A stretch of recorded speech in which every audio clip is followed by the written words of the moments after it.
This is Honesty Hour with Shonda. And I have a special guest. Allow him to reintroduce himself. Thank you, Shonda.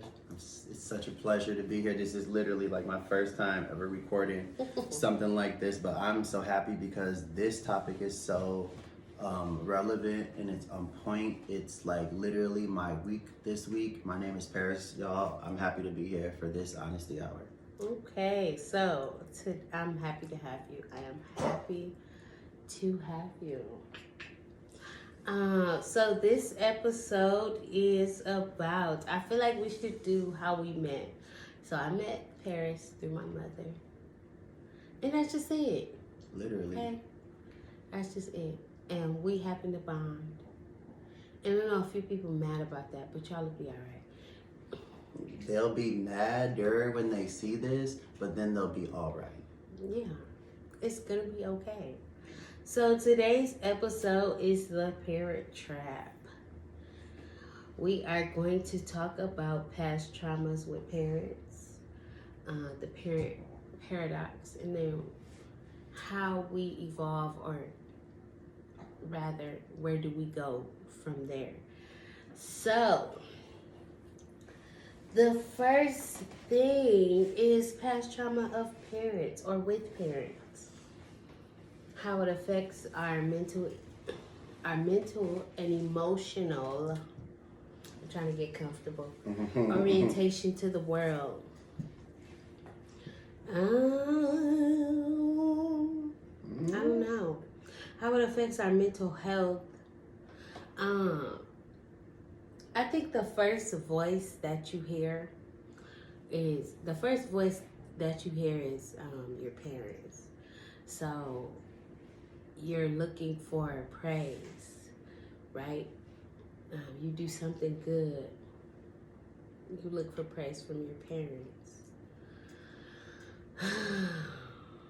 Y'all, this is a really deep subject just because it's very relevant to now.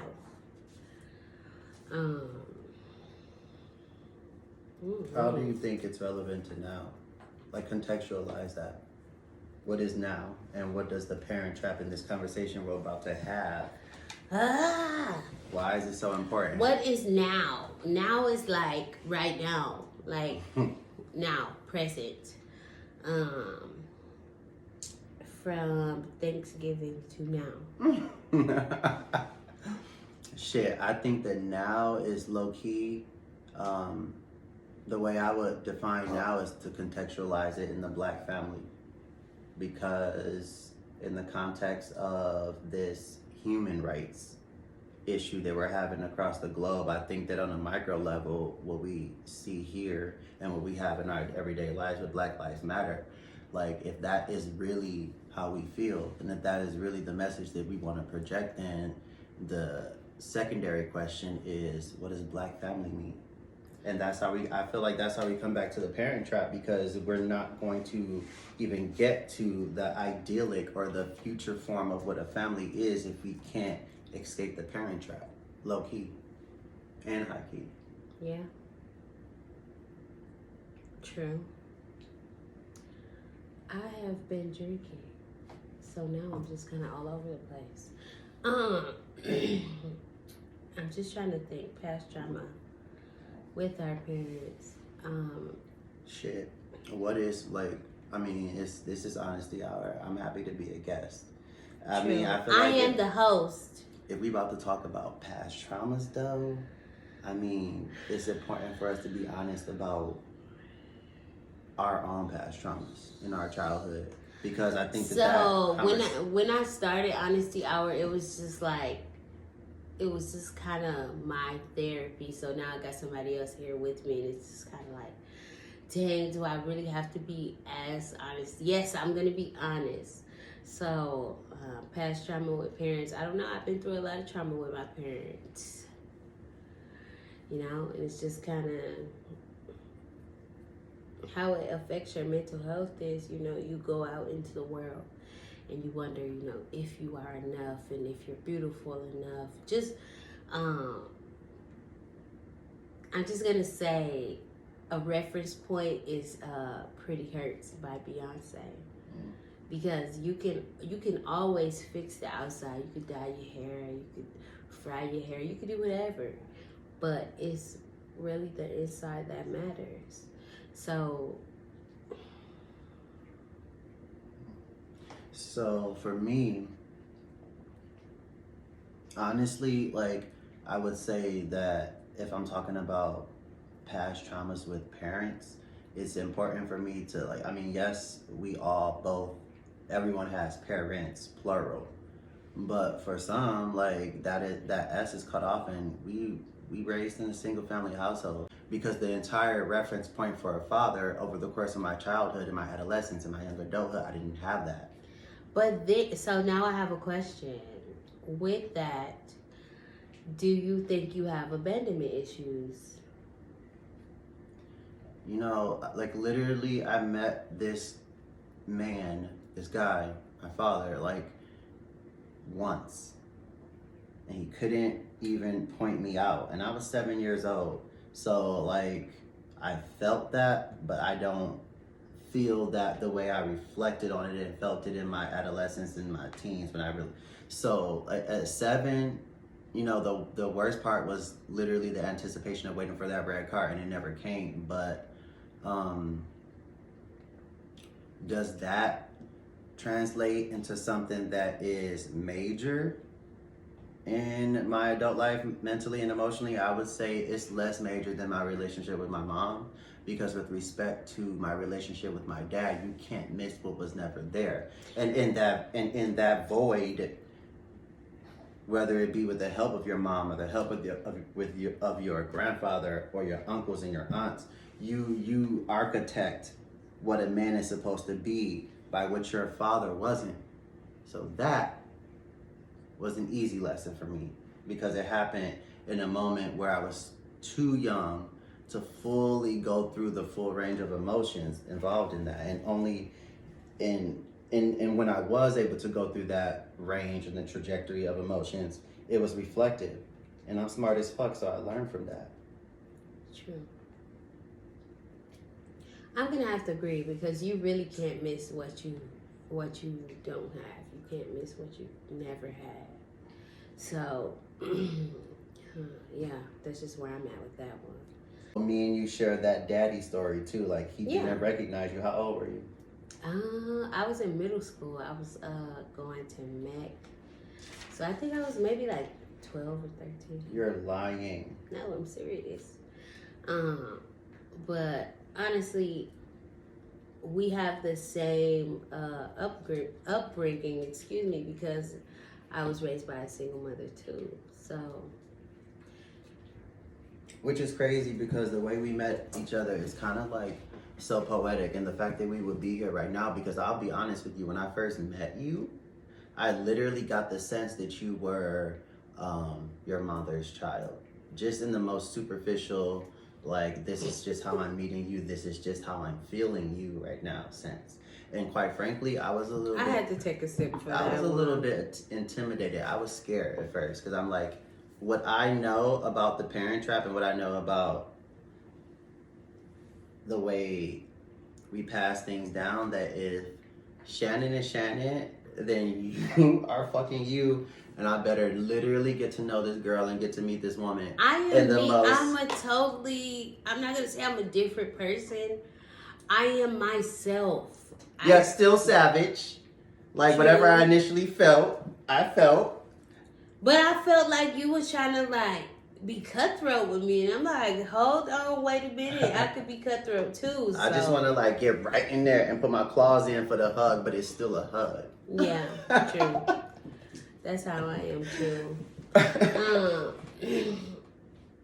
So we're still on this one. Yeah. So I literally met her through her mother, and so that's just a further, like, another part of the like matrix of this Parent Trap, because I actually met her through her mother, but her mother and I are like good friends, but I feel like I'm getting closer to Shonda because we're the same age, and honestly, we met over a mother and like we bonded over parent issues.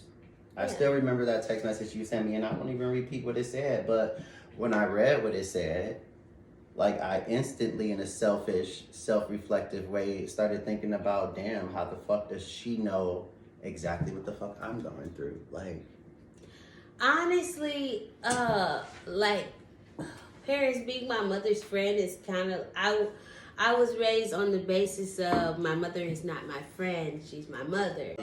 but anyway, that was like an honor to me, but at the same time, because literally, like, I say literally a lot. On Christmas Eve, I was at your crib, posted up having the Christmas Eve party, and you know what I was doing. I was working on a project for my mom.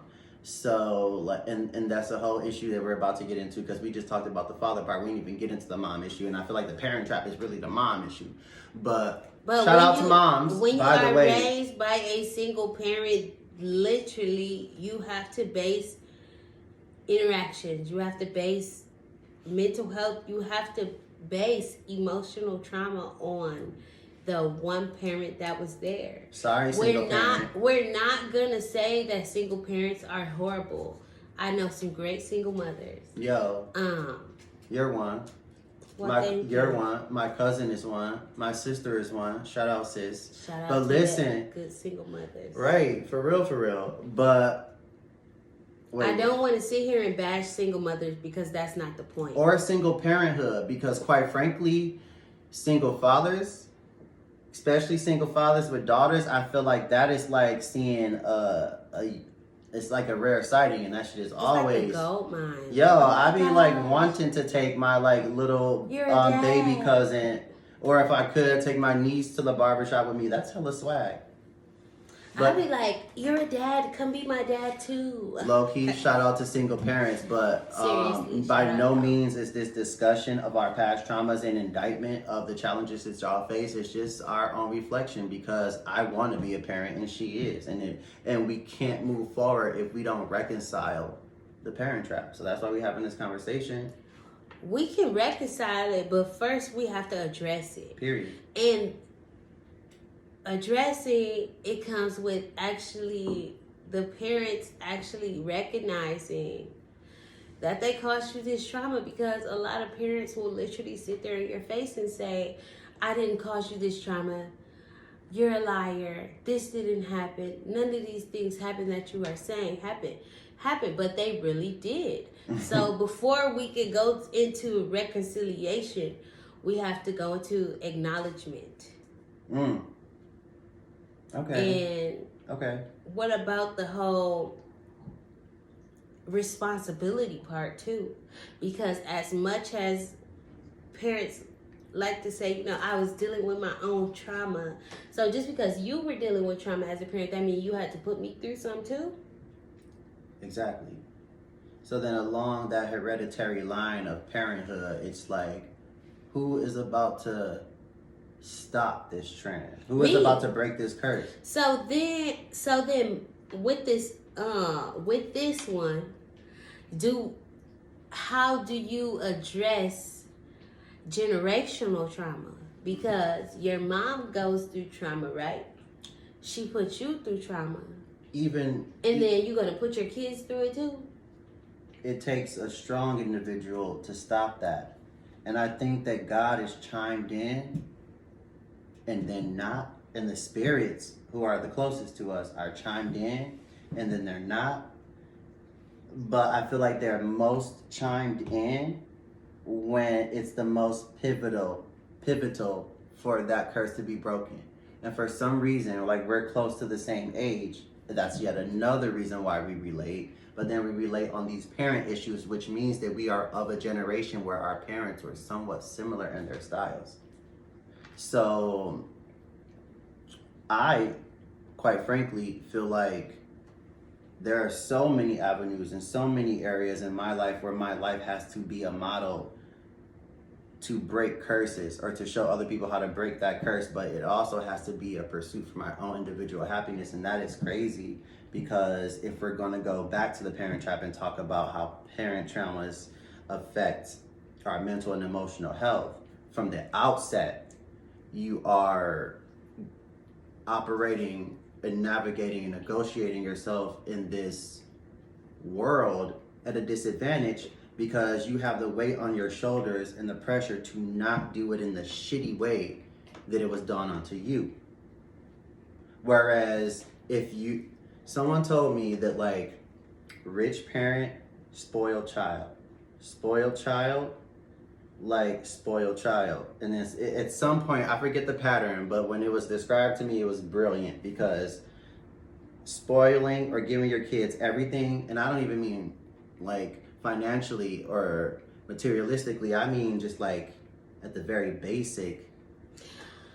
You know what I'm saying? At like, the very basic financial responsibility, credit, how to run a business. I feel like that's spoiling my child too because I'm teaching them something that I never knew about, like how to maintain credit. Let's be honest, within the Black community and some of our families, we're operating at a point at which education is a spoil. Because in terms of the parent trap and having to break curses, we need to somehow give our kids the basics, which is you are safe. Whatever happened to me won't happen to you. It won't happen to you because I'm going to stop that. I'm going to shield you to the point of overprotection where you're so mad at me. You're so mad at me for overprotecting you that you're going to protect your kid and give them a little bit of freedom. And that's how you break the curse. Woo! Parents, you trying to go deep.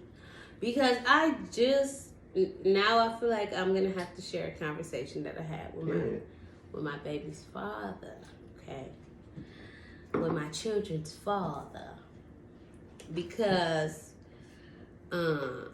my daughter was basically raised in Texas. So Texas is like, it's a community, you know, they look out for each other. Everybody's safe.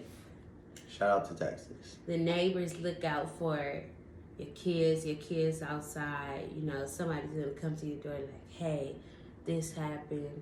What the bam. They're going to let you know about it. And my daughter is just like the nicest thing ever. And I'm so surprised that she is like that because I am not. Okay, I'm not going to sit here and tell y'all no story like I'm just the nicest person you'll ever meet. I probably am, but I'm also mean too. So it just depends on how you treat me. But anyways, so I realized when my daughter gave her male teacher a hug, right? I realized that she didn't have the same traumatizing experiences as me because she was very comfortable with giving him a hug and she was very comfortable with saying, bye, I'll see you on Monday, blah, blah, blah, you know, like very happy. And I said, dang, maybe I am doing something right. You know, my child has to come to me and say, you know what, this person touched me. This is honesty hour. So I had to realize that maybe I did do something right because my children haven't had to experience the whole, what's the word I'm looking for? Uncomfortability. Traumatization. Yeah, it doesn't even uncomfortability, traumatization of somebody Awkwardness. Yes. Weird. Of somebody touching them inappropriately. So now, because we're moving into a community that is not as friendly, she has to learn. Well, she already knew about stranger danger, but she has to learn like the nuances. Yes, and the intensity of it, or how bad the situation can go or can be.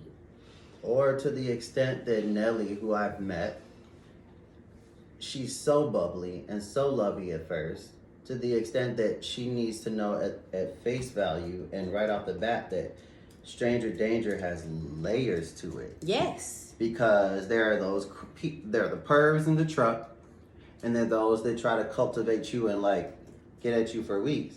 Yeah, and there are pervs that are nice to you, give you lollipops, and then all of a sudden, you know, you're in a situation where, oh, this person was nice to me, so maybe I won't tell. No, we're not doing that. Now, at this point, since this is honesty hour, Oh my God! Come on. Honestly, I'd like you to tell me the story that you told me about Nelly, and what she said to you when you asked her what she would do if a stranger. Oh my God, that was a joke. I know, but tell the story because I have a segue. We were in HEB, and I said, I asked her a question. I said, Nelly, would you get in the van if somebody gave you a cookie? And she said no, but maybe if they gave me 2, I would. And she bust out laughing and said, ha ha ha, I'm just playing, Mom. But it was just a joke. The idea that concept of would I go or would I not is such a fleeting concept to her that she jokes about. It means that she is so solidly in herself. And I honestly believe that aside from the natural thing, or I'm sorry, not natural, aside from the deliberate things that we do in order to make sure that our nephews and our nieces and our baby cousins and our sons and our daughters don't experience the things that we do. Because of that deliberateness, and they now are able to look at something a little bit softer. Yeah, and that they remain safe. So Nelly likes Forensic Files, and she likes Law and Order SVU. She ain't going. I was asking her, I said, Nelly, do you know what rape is? And she's like, yeah, when somebody forces you to do it. Da-da-da. And I was like, okay, maybe I'm doing something right. And, I have those moments where I question, am I being a good parent? Am I teaching them enough? And I think I'm doing all right. And are you teaching them enough? But at the same time, and I don't have kids yet, but you can probably follow up or give me some feedback on this. Not only are you teaching them enough, but I should not have smoked that blunt at the beginning. Hold on. Because not only are you teaching them enough, but like, I think I'm not gonna edit this though. Don't. But maybe just a little bit, because right now I'm kind of stuck. But I was about to say, wait, what did you say? I said, am I teaching them enough? Like, sometimes I question myself, like, am I teaching them enough? Will they know how to navigate the world without me? Like, would they feel comfortable enough? Would they feel comfortable enough to go out of state? Right. So that's where I was going with that. Like I said, I don't have kids yet. So it's not only are you giving them enough, but sometimes, and I think that this is probably something that I experienced in my childhood, sometimes parents are resentful for their own traumas. Because let's be real, because if we're sitting here and we're talking about breaking curses, we cannot ignore. Let me have it, because I need some. Oh my God. Grab that. If we're sitting here and we're talking about breaking curses, then there is an automatic acceptance and an automatic acknowledgement of the idea that in terms of breaking curses of past family traumas, that the people who came before us probably experienced trauma as well, right? Yeah. So to the extent that they failed to shield us from it, whether it be emotional or the actual thing that they may have experienced, whether it be poverty or lack of education or being touched by your uncle, cousin, brother, sister. There you go. And sometimes they have such a hard time reconciling that, which is the second point we're going to. They have a hard time reconciling that, so they perpetuate the trauma, because the way in which they try to shield us from it is almost like a fulfilling prophecy that they either are so aggressive and angry about it, you know what I mean, or they are just ignorant and they choose to be selective in their vision about it, which only perpetuates it. But again, to the extent that we are that generation that is so empowered, so emboldened, so maverick, that we're like, fuck that shit. If I want And honestly, growing up through school, just like all the indications that we got from everywhere, it's just like, it's us. Y'all the future. Y'all is the ones that is about to change things. Y'all are the ones that are really in a position to really steer the social, political, economic, et cetera, et cetera, et cetera. Like, we have to even get it more micro. If we are that generation that is going to somehow break these curses, then it also simultaneously requires that we find better ways to reconcile it within ourselves, which is why we're having this honesty hour. But before we go to the reconciliation, we're gonna go back to the jealousy. Like, can parents really be jealous of their children? Or do you think it's not jealousy, it's more of a, I didn't get to live my life, so I'm gonna live through you vicariously, which is either I'm going to live through you vicariously through spoiling you and giving you everything, or I'm going to live through you vicariously by being this hawk on your back, or the other thing that's not living vicarious at all is completely hands off. I don't give a fuck. I don't care.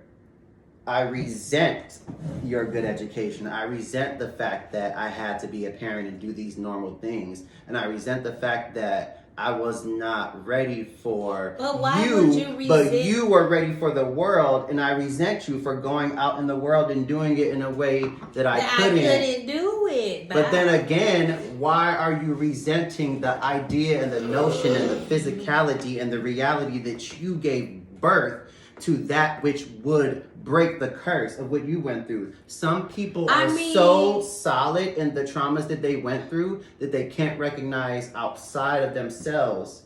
Do you realize that there is a psychology, it's a psychology paper, and it says that some people are stuck in the age of their trauma.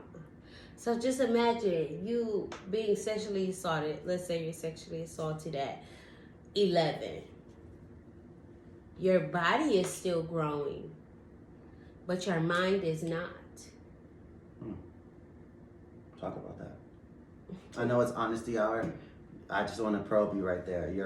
Your body is still growing, but at the point when that happens, your mind is not. It's gone. I mean, it's still at the age of you're this broken person. You're a broken girl. Period. Which is why I am so happy that I joined this honesty hour with you, because whatever I felt when I first met you about being scared, I need to reverse that, because now I'm so intrigued by that which made me scared at first, because for you to say that you just said, like.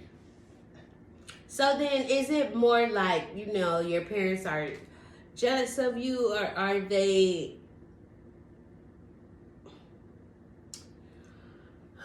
I don't want to say that they're jealous of you. Maybe they are. I think it's more resentment than jealousy. Yeah. But there's a fine line between resentment and jealousy. Okay, even if they aren't jealous, can you really say that they resent you?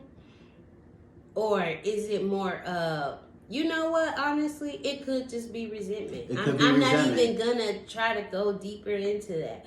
Because if you really look at it, it's like, I didn't make the choice for you to have sex. Then, on the flip side of it, it's like, was it consensual?